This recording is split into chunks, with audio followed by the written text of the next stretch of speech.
Robert, ito po, parang syempre ito yung pinaka-naiibang scooter mo dito kasi... Tsaka sa nakita ko, itong yellow cab, ito yung pinakamahal sa lahat ng collection ko. Ha?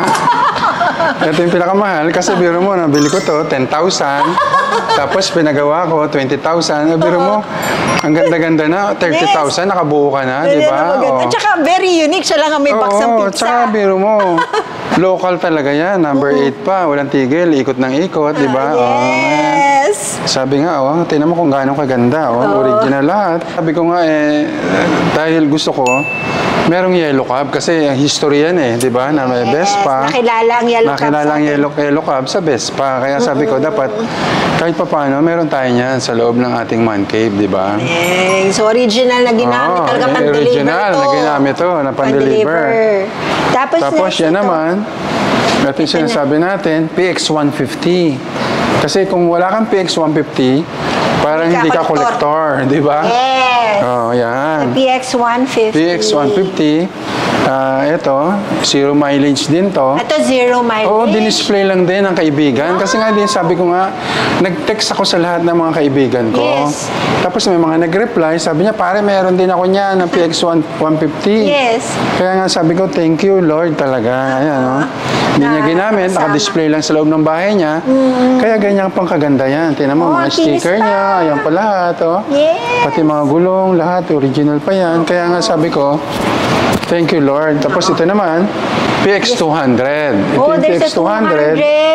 May 200 pala. Na PX200. Ito naman sinasabi nila na collectible din sa ngayon. Tapos naman, meron tayong military bike, di ba? Diba? Meron tayong military bike na original talaga yan. Na ginamit. Ayan, Japan, ano pa yan, nice. Na original yan, na pinarating natin. At ito naman ang talagang one of a kind, di ba? Na best top, di ba? Pero sinasabi nga natin dyan, kinaya lang natin. Inspired. Kung ano lang yung original, yun ang ginaya natin. Para lang maano. Pero yung mga basyo niyan, lahat siya original. Galing! Binili natin yan. Tapos kung makikita mo, pati yung mga... andyan din yung mga 1907 na mga bayoneta. 1960, 1950. Nilagay natin dyan lahat ng mga bayoneta. At meron para tayong ditong manikin na para may nagbabantay, di ba? Oo nga. Laging may nakabantay dito. Laging may nakabantay. Tapos, Don Robert, where did you purchase it? Ito, talagang original to. Nabili rin namin sa isang collector. Itong motor na to, dapat gagawin namin itong yung customize. Okay. Yung papagandahin. Kaya lang nakita ko, nung nakabili ako ng poster, may nagbigay ng poster, nakita ko may Vespa top doon. Tapos nakita ko, yung motor na to, design talaga siya para sa Vespa top. Kaya sabi ko, gawin na lang natin na Vespa top. So kayo pa yung paggawa din ito? Pina-customize nyo itong ganito? Pina-customize ko lang to. Kaya ganito yung nilabasan niya. Kaya sabi ko nga, ito yung replica talaga ng itsura. Yan, kasi yung motor, talagang siya yung ginamit. Kaya sabi ko, ganito na lang gawin natin. Ayoko na i-customize kasi marami ng customize Yes. Ang gusto ko parate, yung nag-iisa sa Pilipinas. Nag-iisa nga. Kaya ginawa ko tong ganito. Grabe yung mga Vespa riders dyan. Nakita nyo, ginamit pala sa gera yung mga Vespa scooters. Mga original yan. Grabe. At saka kayo na rin nag-conceptualize nitong mga ito. Binili nyo originally. Binili ko yung mga original, yung mga basyo. Pati nga ako Saan ko nabili? Ang galing. Ginawa natin yan, mga hawakan, mga Tapos dito siya uupo. Ayan, dyan siya uupo.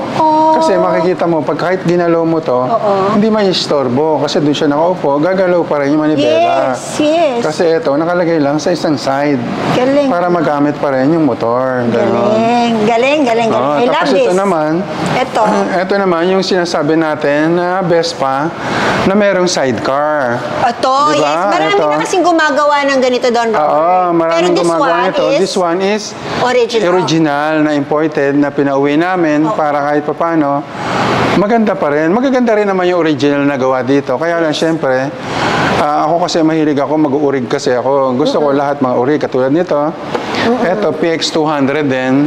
Yun nilagay ng sidecar. Kasi sabi nila, dapat ang motor mo, PX200, para makaya kaya niya. yung weight Mas ng malakas siya doon. Kaya ito, yung PX200 natin. Tapos ito lang yung kauli-ulihan na Vespa na sinasabi natin.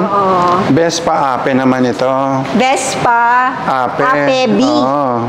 Bakit Ape B po? Kumbaga merong A merong B. Kumbaga ito yung second generation na. Pero ito rin yung kaluma-lumaan ng Vespa. Makikita mo naman yung mga logo, mga ano. Ito, Tsaka mga exactly, plate ito yung unit na wala kayong nang ginawa. Wala akong ginawa. Kasi gusto ko nga, parati Original. tayong merong History. original, kumbaga patina. Na hindi na siya pinuntahan, hindi na siya Ito yung ginalaw. actual look talaga ng scooter na nung to. scooter na to. Ayan, pati galing. plate number niya. Oo. Luman-luma, talagang kamag-anak niya. Pang aircraft Ayan, designer din palang gumawa nito. ng design. Tapos dito naman tayo sa harapan. Ay, ito yung nakita ko nga, sir. Nakakaiba na mga Vespa. Ayan, sakay ka. Parang ano. Ito, Vespa, no? SS90 ang tawag dito. SS90. Ito, yung sinasabi natin. Ito yung sinasabi rito. Pina-authenticate pala talaga natin yan sa Italy, na talagang galing sa Italy yan, na original, na nalakay dyan, kung ano yung serial number niya, ano yung engine number niya, chassis number niya, sa Vespa mismo. Kaya yan sinasabi natin, na talagang original. Kasi kakaiba rin kasi pala yung original niya. Anong year po ba ito? 1966. Pero nandito sa gitna yung stock ng gulong. Kakaiba. This is very unique. Very, very unique. Oo. Ayan, try mo. Sige, try mo lang sumakay kung gaano ka kaganda. Ayan. Oo nga po. Ayan, sumakay si Miss Inday. Para At saka, makita niya. nakakatuwa. May foam pa dito sa harap. Kasi racing ano talaga nila yan eh. Pang racing po. Racing nila, talaga sir. yan. So, parang Yung nakaganyan. Tama nga, pag nag-racing yun siya, nakaganon. Racing. Racing. Kaya pala siya, Racing, ang ganda. Tsaka ang liit lang pala din Bagay ng na mga bagay, scooter dati. No? Pati yung upuan, maninipis pa yung mga gawa nila dati. Galing, ang galing. O, diba? Then ito naman po, nakaka-girly Yan, look. sinasabi ko na ginamit nung movie na Roman Holiday. Ang ganda. Diba? Kaya siya sumikat. Na ito talaga is original din. Wala akong pinalitan dyan kahit anong pyesa na sinasabi natin, binalik namin sa period correct ng ating mekaniko na si Bing Sunga. Yan. Napuna ko lang nung generation na tong model na to. Ito yung may mga ganyan sila sa gitna. Yan yung ano Other nila. than the balang trademark nila. Yan. Ito yung sinabi nga, na pinakamatanda na nandito sa akin na back to original. O yung Ito na yung pinakaluma na Vespa na collection nandito ni Don Robert. sa akin, 1950, the Vespa. Ito, Tapos ito naman, yung sinasabi natin na pinakasikat sa Pilipinas na GS150. Okay. Kasi itong hanapin talaga ng collector, GS150. GS. Yan ang pinakamaraming naghahanap talaga.